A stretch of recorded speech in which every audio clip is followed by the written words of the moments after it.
Hey, welcome back, everybody. It's Friday, November 17th. Now, last night we had an execution.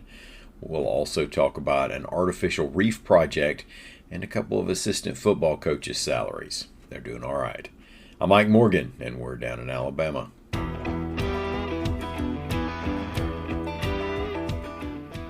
The state of Alabama executed convicted murderer Casey McWhorter by lethal injection Thursday night, reports AL.com's Lawrence Specker.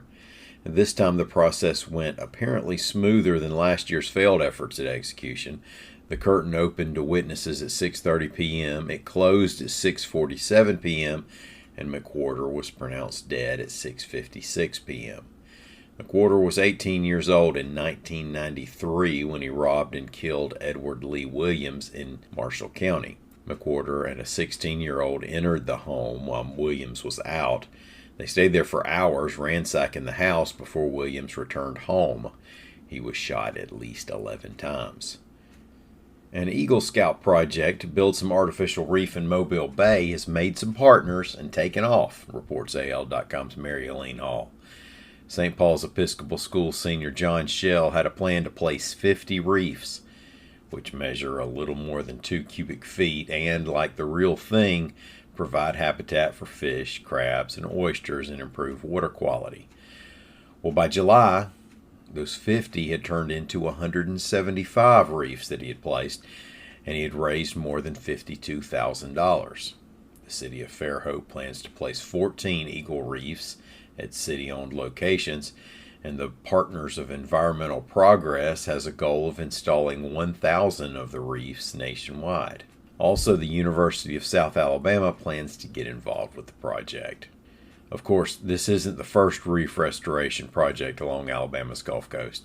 The natural reefs have taken a beating from erosion and sedimentation, drought, predation, and harvesting, according to the National Fish and Wildlife Foundation.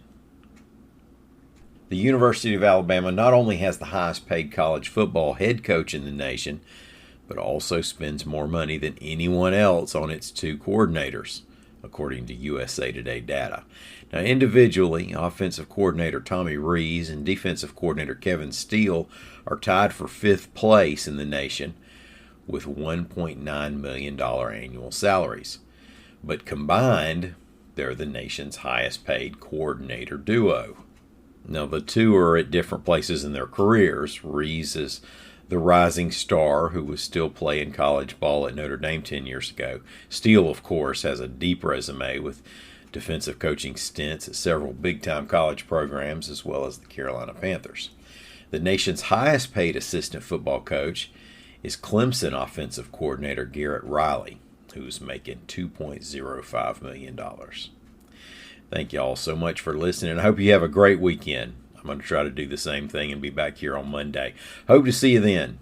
In the meantime, come on by and see us anytime you want to. We're open 24 hours a day and 7 days a week on the World Wide Web at AL.com.